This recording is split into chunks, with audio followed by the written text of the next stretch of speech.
So, hello student, welcome to this session of your computer science class, and today's class is based on chapter 1, which is introduction to the internet. Okay, so let us start the session. Today initially we will know the background history of internet. So let us see what is internet.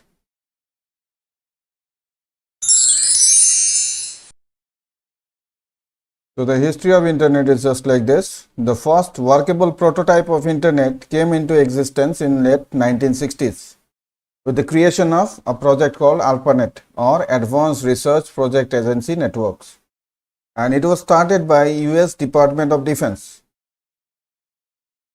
ARPANET project used packet switching network to allow multiple computers to communicate on a single network.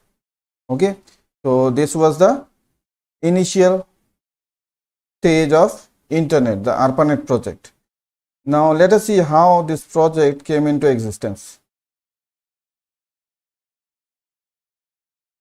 In 1961, Department of Defense ARPANET program in command and control research was started to support research on conceptual aspect of the command and control.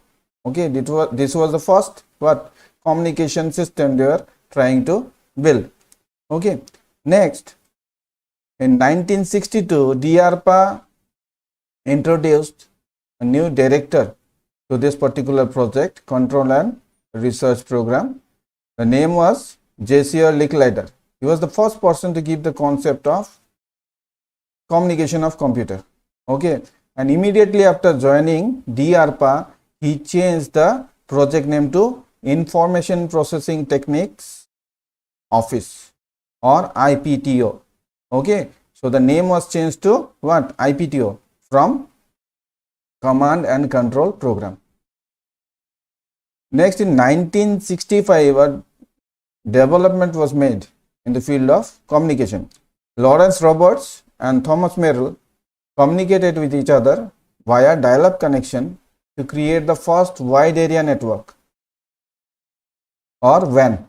Okay, in 1965, okay, the first WAN was formed by Lawrence Roberts and Thomas Merrill. And in 1969, the project ARPANET, or the ARPANET network, was born. Okay, it included 4 institutes. Okay, by using a device called IMP, or Interface Message Processor. Okay, the first one was deployed in UCLA, second one was deployed in Stanford Research Institute, or SRI, and third one was introduced in or deployed in University of California, Santa Barbara, and fourth one was introduced in University of Utah. Okay, all this IMPs was made by a company called BBM. Okay, so 1969 was the advent of internet.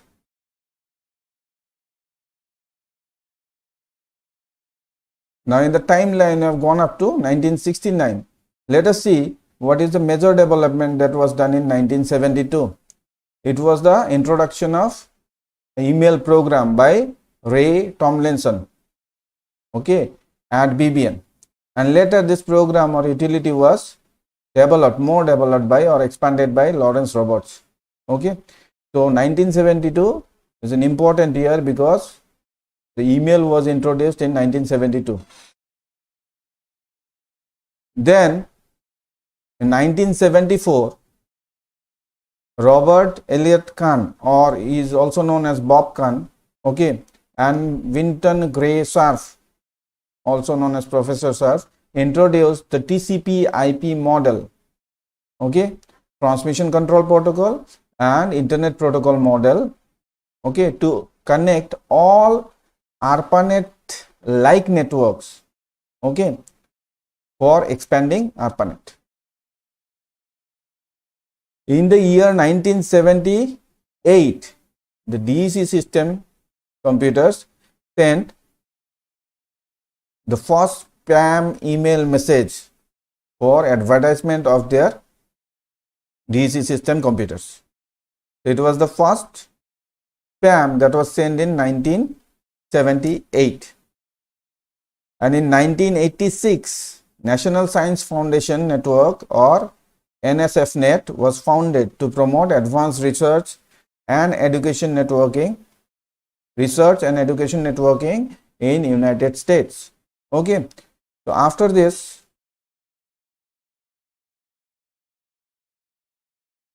the next development was Tim Berners-Lee's invention of WWW, or the World Wide Web, that made the internet possible, along with a browser to serve the information on the World Wide Web. It was initially named as WWW browser, later renamed as Nexus, to get rid of the confusion of the same name, WWW and WWW browser.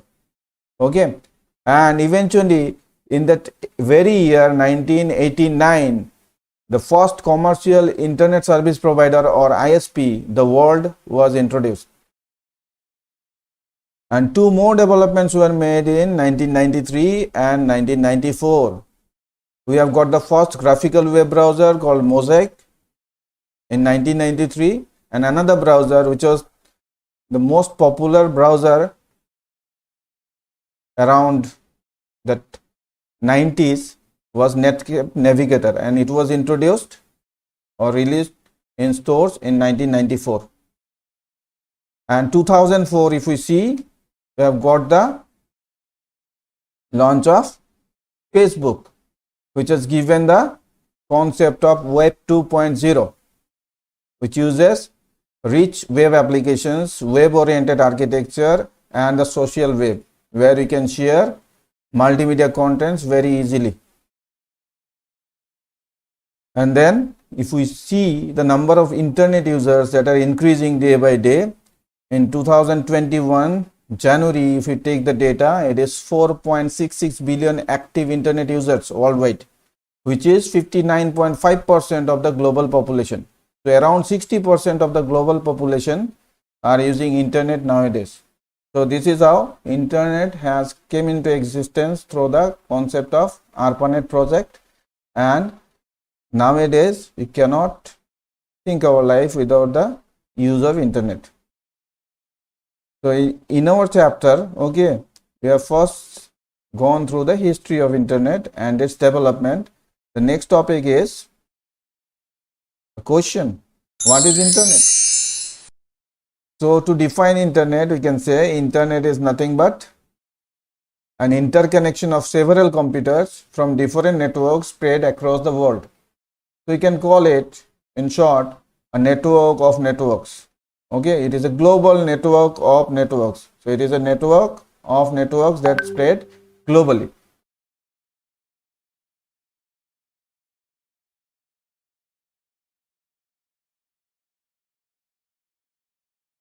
Now next topic is about protocol. So when we communicate with each other, okay, verbally also, okay, then also we maintain some rules. Suppose if one talks, okay, or speaks, the other will listen, and vice versa. And the language for communication must be same. Okay, similarly, when two computers communicate or two devices communicates, they must follow some rules. Okay, so protocols are nothing but set of rules that computer use to communicate logically. Okay, now different protocols are used for different purposes. Okay, so two most important protocol when we talk about internet is TCP and IP. They are together called as TCP/IP. TCP stands for Transmission Control Protocol and IP stands for Internet Protocol. These are the two most important protocol for the working of internet. Our next topic is, what are channels?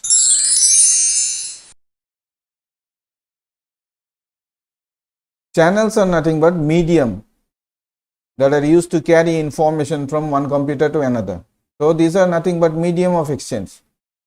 Okay, every computer that are connecting to the internet, okay, may be directly connected to internet or may not be directly connected to the internet.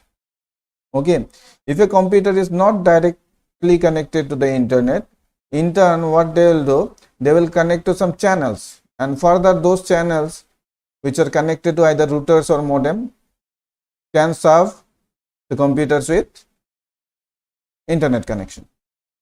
So this is how channel works, and this is what channel is. Our next topic is about the term modem. We have just discussed. Okay, routers and modem. The first term is the modem. Modem is nothing but modulation and demodulation. The term modem means modulation and demodulation. The modem or modulator demodulator is a device that allows us to connect to another computer and communicate with it, okay, via telephone lines or any other medium. So this is one modem that connects to internet. So as because modem can connect to what? Another machine via telephone lines, and in internet connection the data travels long distance, we can use the telephone lines and the modem to connect to internet. So modem performs modulation and demodulation to make long distance transmission possible. Thus it is used for connecting internet. Okay, now modems are of two types. First one is internal modem. So this is one internal modem, and another one is external modem. Internal modems are either inbuilt in the motherboard or it may be added in your PC as an expansion card, and the external modem is connected to your PC externally from outside. That means the next topic is what is router. What is router? A router is not like the modem. Okay, it is also a communication device. A router is a network device that directs internet traffic or network traffic by determining the best possible path to be taken for data transmission. Okay, so for transferring of data, okay, there may be multiple paths. If I want to transfer data on the internet from one computer to another, there may be multiple paths. Okay, so we will need a router to find out which is the best possible path to transfer the data. So when we work with the internet, okay, our data goes from one computer to another via many routers. Okay, these are also known as hops. So router doesn't perform modulation and demodulation like modems. Okay, but they find out the best possible path to transfer data. Now let us see who governs internet or who runs internet, who is the owner of internet. Whatever doubt is in your mind, that will be cleared, okay, very soon. Internet is not governed by any person, organization, okay, or any other government body. Okay, there is no governing body of internet, but we have some volunteer groups that have been formed to coordinate and monitor the technical aspect of the internet. Okay, and this volunteer groups are: number one, IAB or Internet Activities Board. Okay, number two, it is IRTF or Internet Research Task Force. It is designated with the work of research, long-term research on internet. Then we have IETF or Internet Engineering Task Force. This particular organization is responsible for building new communication protocols and resolving problems. Then the next one is ICANN. Okay, it is Internet Corporation for Assigned Names and Numbers. This organization is used to what? Provide the domain names and the IP addresses to the computers that connect on the internet. Next one is W3C or World Wide Web Consortium. It is a joint initiative from three institutes. First one is MIT, Massachusetts Institute of Technology.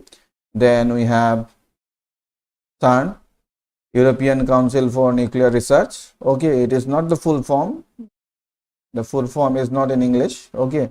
Then we have INRIA, National Institute for Research in Computer Science and Automation.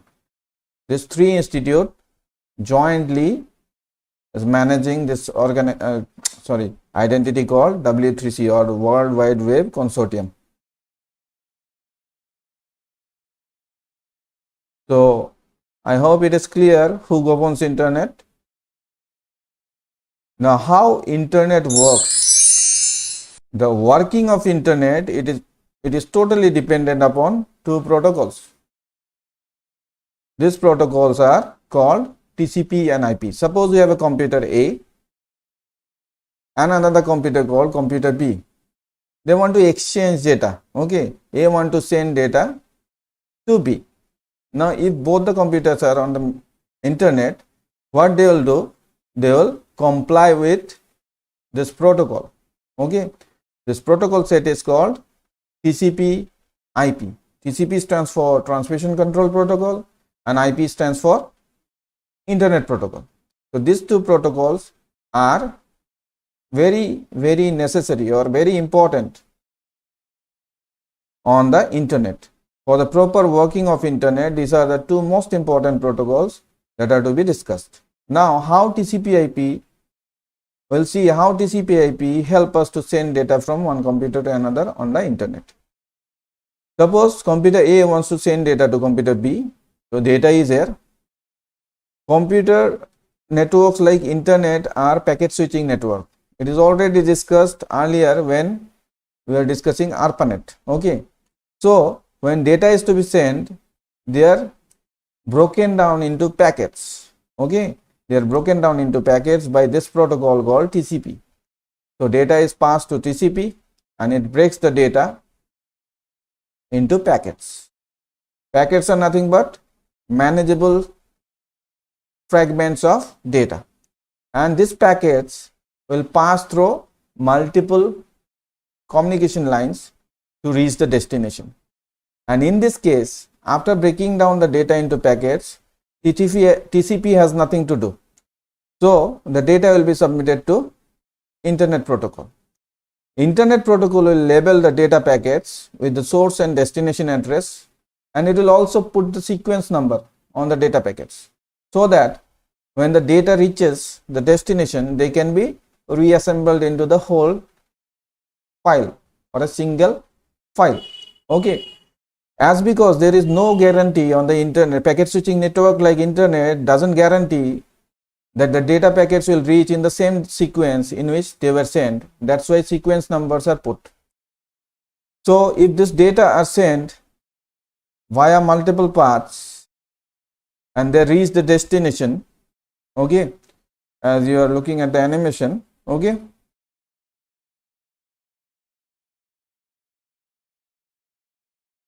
you may have followed that the packet which is orange in color, okay, is not received.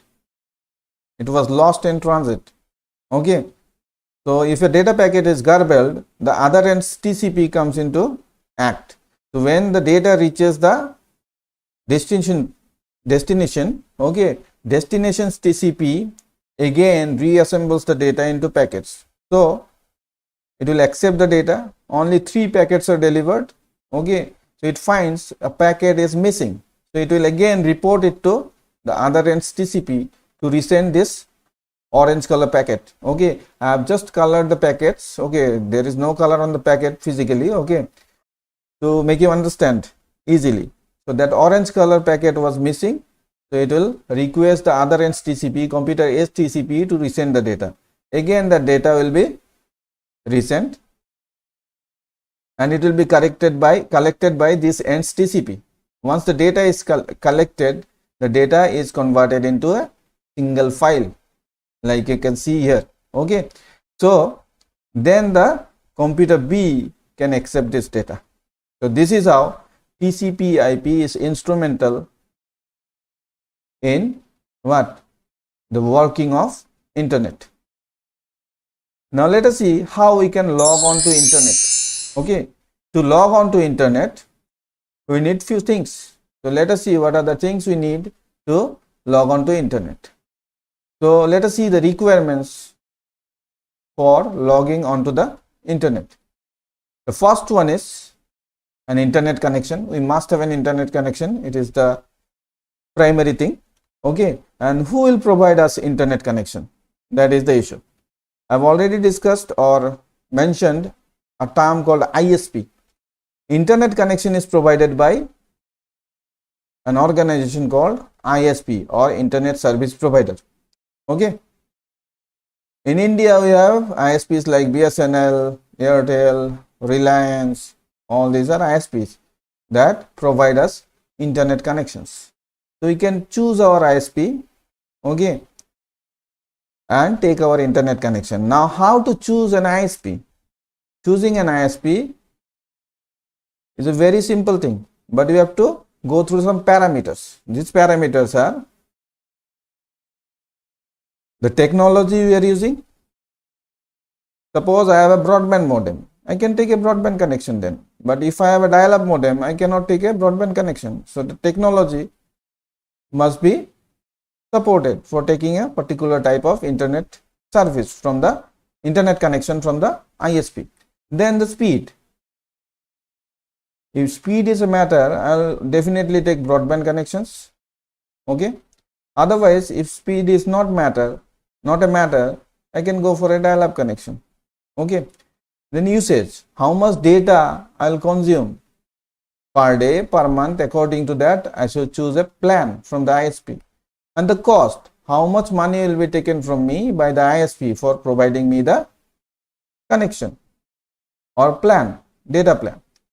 So all these factors must be taken into consideration for selection of ISP. Suppose you want to take a broadband connection which is not provided by Airtel, suppose. Okay. So you will go for what? BSNL or Reliance to take a broadband connection. So hope it is clear, internet connection and internet service provider. The next topic, next requirement is, okay, the modem. For connecting to internet, the primary device you need is the modem. Okay, modem stands for modulator and demodulator. We have already discussed what modem is. Okay. Now this modem could be what? Either internal or external. Now internal modems are directly connected on the motherboard or inbuilt in the motherboard. When it is connected like an expansion card. And for external modem, it can be connected through a cable or it can be connected without cable, which is a wireless connection. But it must be connected to the telephone line.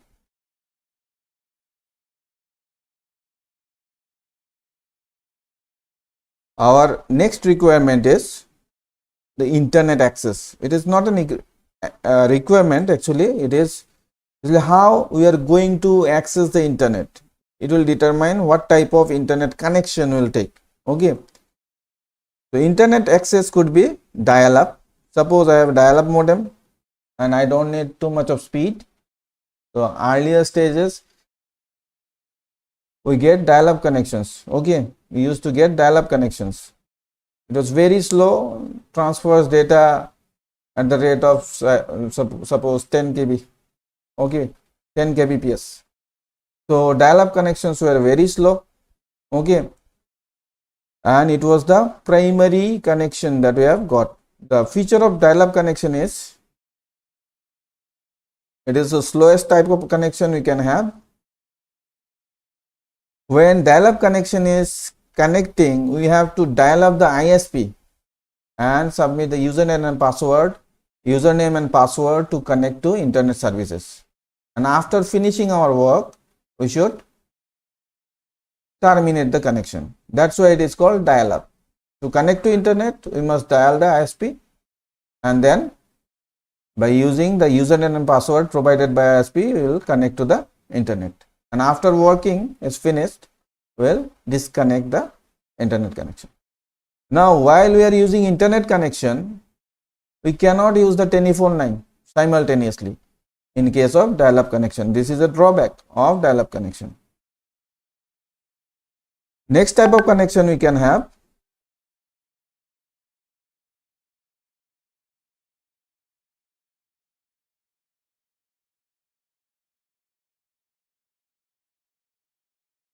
broadband connection. Okay, this broadband connection is faster than dial-up connections. So it is fast. One more advantage of broadband connection is we can use the phone line. We can use the phone line while we are connecting to internet, and even if I are connected to internet, at the same time simultaneously we can call using our telephone line. Third type of connection is internet access is ISDN, Integrated Services Digital Network. These are fast digital connections that are basically leased lines, okay, and taken by organizations, big organizations. So it is fast, uses digital data transfer, totally it transfers data digitally, okay, and generally these are leased lines. The fourth type of internet access is cable connection. Okay, I am using a cable connection for internet. Okay, it is faster than DSL broadband as it uses fiber optics or coaxial cables for communication. There is no need for dial-up, but you must have a cable service. At the same time, you can watch TV, use internet when you are having a cable connection. So all these connections I have discussed are wired connection. So let us see the next type of internet connection, which is wireless.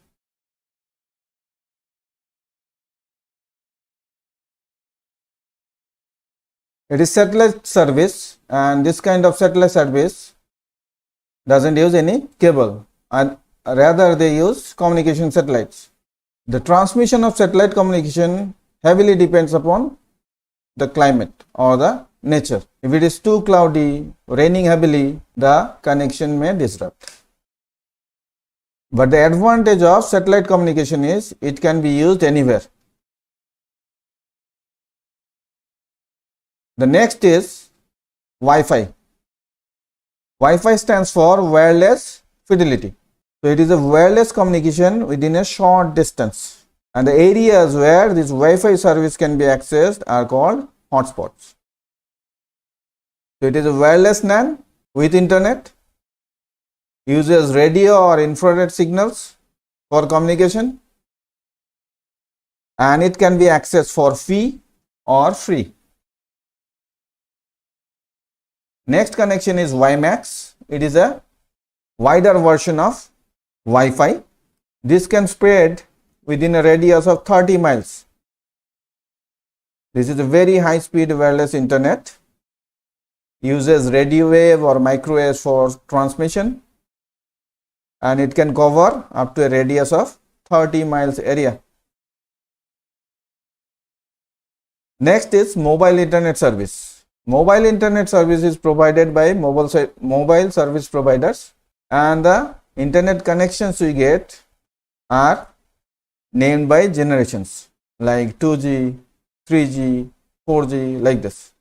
These are also high speed internet on mobile, and the versions are or generations are 2G, 3G, 4G, 5G. These are the technologies that determines the speed of the internet connection. So 2G is the slowest here, and 5G will be the highest. So all these four internet access are wireless. Let us move to the next requirement. The next requirement is the software. This software includes a WAS with some required protocols like TCP/IP, HTTP, FTP, Telnet, or as such. And then we have to use a software called web browser to serve the internet. So if all these requirements are fulfilled, then we can connect to internet. Now let us go for some internet related terminologies. Okay, we must know these terms to know about internet. The first one is www. www stands for World Wide Web. World Wide Web is nothing but a collection of web servers that holds all the information on the internet, and we can access the information from the internet using www. Let us see the characteristics of www. It is also known as the web. It is an information system of documents and web resources managed through web servers interconnected via hyperlinks. So all these resources that are part of the www are identified by a process called or mechanism called URL or Uniform Resource Locators. One such example is http://www.yahoo.com. So this is an URL of a website. The URL is nothing but an address of a resource or website on the www. All these websites that are part of the World Wide Web are interconnected by hyperlinks. So what is www? www is nothing but a collection of web servers where we have lot of informations uploaded, okay, or published, and we can access those information via a web browser, and these informations are interlinked by something called hyperlinks. So when we use the www, we generally access the surface web, which is just 3% of the internet. The next term is hypertext. Here hypertext is nothing but a text which gives us more information, or it is a text that can be linked to another document or resource. Okay, this hypertext concept was given by this person called Ted Nelson. He has given the concept of hyperlink. So text that contains link to docs are called hypertext. This name was coined by Ted Nelson. You can see the image of Ted Nelson. It gives non-sequential documents. That means when we can hyperlink through hypertext, we can jump from one document to another without reading the whole document. So this is what? Irregular reading or non-sequential reading of documents. Otherwise, early to hyperlink, we used to read a document serially, one line at a time. But with the advent of this concept of hypertext or hyperlink, we can do non-sequential reading of documents. Our next topic is hyperlinks. So hyperlinks are nothing but links from one document to another or one document to another web resource. This is a hyperlink. Suppose if I click on this hyperlink, this is connected to Google. As I am online, I can go to Google by clicking on this link. So hyperlinks are nothing but links from one document to another on the World Wide Web. So let us see the characteristics of a hyperlink. So hyperlink could be to a web page. That means by using a hyperlink, we can go from one web page to another. We can hyperlink to an image. When you click the hyperlink, we get to see the image that is linked. We can hyperlink an audio file. We can hyperlink a video also. So hyperlink could be any resource on the World Wide Web. There are three types of hyperlinks. First one is internal, which is done within a web page. We'll be discussing what is a web page. It is nothing but a document created using a language called HTML. And within page, if I want to jump from one section to another, I will do a internal linking. The next one is local linking, which is done within a website from one page to another or one page to another resource in the same website. And the global link that can link any part of the internet from one website to another, from Yahoo to Google or Google to Yahoo, or any website we can connect, okay, or any resource on the www can be connected using global links. So this is all about hyperlinks. Our next topic is web page. A web page is nothing but a document The code looks like this, and this is written using a programming language called HTML or Hypertext Markup Language. A web page is nothing but a document that is created using a programming language called HTML. So suppose this code, if it is loaded on a web browser, it will look like this. So this is the code and this is the outcome. So let us see the characteristics of web page. It is nothing but a document created using HTML or Hypertext Markup Language. The file extension of a web page is .htm or HTML. It can display text and multimedia, both elements. So this is all about web pages. The next topic is HTML. HTML and web pages are interlinked. As I have already discussed, HTML is the language which is used to create web pages. Web pages are nothing but documents created using HTML. It stands for Hypertext Markup Language. It was designed and developed by Timothy Berners-Lee. Okay, and HTML file looks like this. So it was developed by Tim Berners-Lee or Timothy Berners-Lee. It is the de facto or in use language on the World Wide Web. And HTML is very easy to learn. You all know how to code HTML. Then the term is website, which is to be taken care of. Website is nothing but a collection of web resources like web pages, images, audios, videos, and other files. If all these are kept in a folder and that folder is mapped with a name, that will be termed as a website. Every website must have a URL or uniform resource locator that is used to connect to that website. This is the directory structure, sample directory structure of a website. Suppose this is a site. Okay, there is a root folder and some subfolders are there, images, audio, video, and there is a HTML file also, index.html. So website is nothing but a collection of resources that includes web pages initially, that is a must, and other resources that are used in the web pages. It could be video, it could be audio, it could be images, it could be a PDF file or any MIME type document.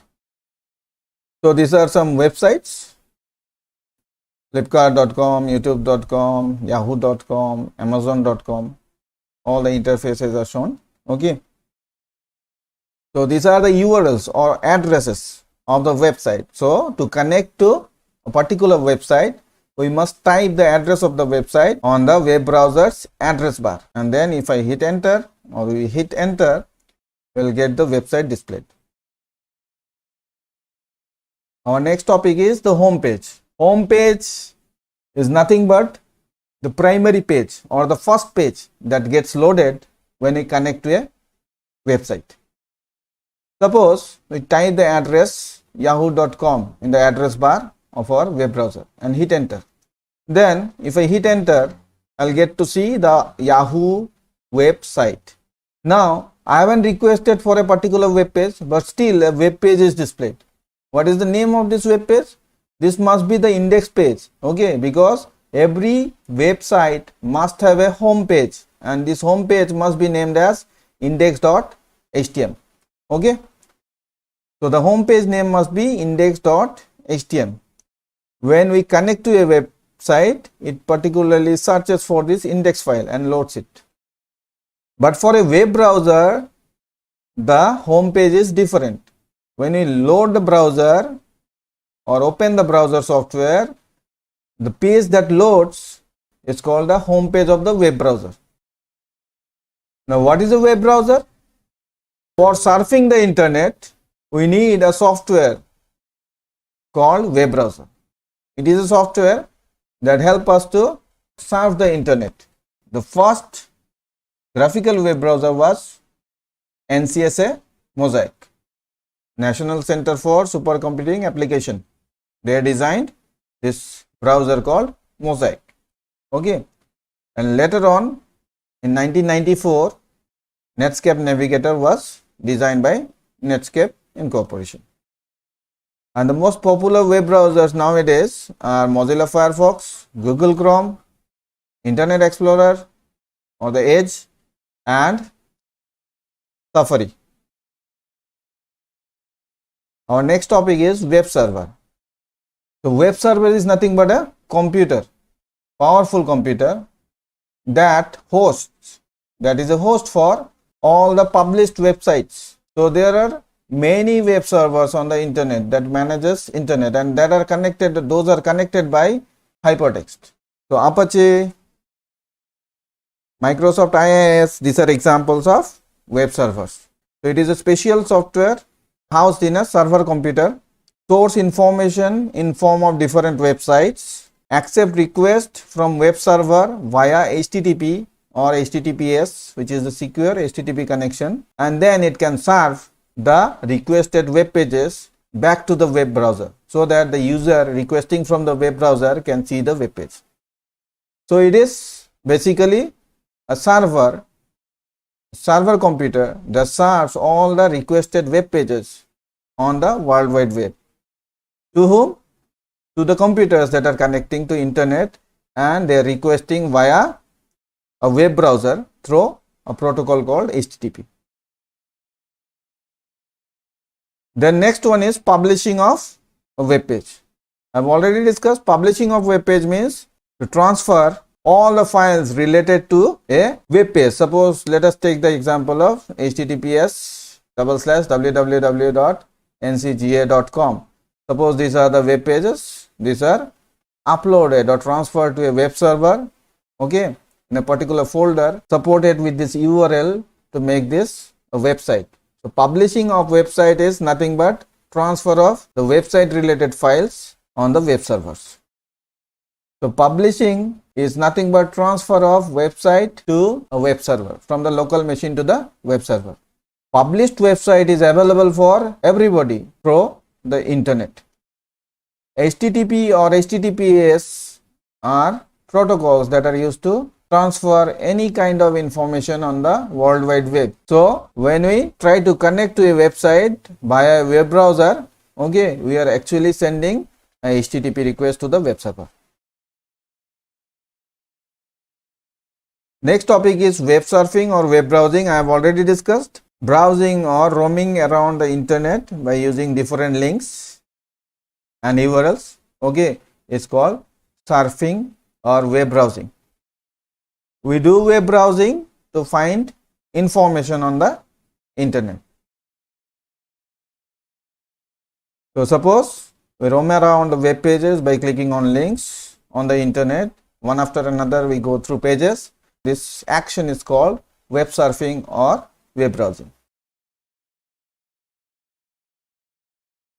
Then the next topic is web address. What is web address? Every computer or resource that is part of the internet is given an unique address, and this address is called the web address. The web address is a reference to a web resource that specifies its location on the computer network and a mechanism for retrieving it. It is also known as URL, Uniform Resource Locator, or Uniform Resource Identifier, or URI. Given an example, www.examples.com/index.html. Now let us see the format of the URL. Okay, the format of the URL is just like this. Initially we have the protocol, okay, then we have the domain or the IP address, then we have the port after colon sign, then path and the file name we are going to access. This is the format of a uniform resource locator or uniform resource identifier. Web address is divided into two categories: number addressing system and letter addressing system. Letter addressing system we have already seen. It gives us a address or URL that is written using letters. And this one is what? Number addressing system. It has two different modes. One is IP version 4 or Internet Protocol version 4. It is a 32-bit address, and IP version 6, which is 128-bit. IP version 6 is beyond your study scope, so we will only discuss about IP version 4, which is a 32-bit address. 32-bit means 4 bytes, because 8 bits equal to 1 byte. If I divide 32 by 8, we will get 4 bytes. Okay. Now it is a 4 byte or 32 bit address, and it is divided into 4 sections of 1 byte each. All these sections are of 8 bit and collectively they are 32 bit. Now each of the bit can store a number from 0 to 255, as because in 1 byte the maximum number you can store is 255, because 8 ones will be what? 255 in decimal. 8 binary ones will be 255 in decimal.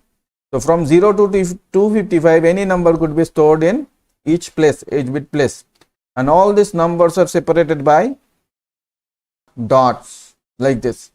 So a IP address could be 192.168.120.1, as because they are separated by dot, okay, they are called dotted quad or dotted decimal format.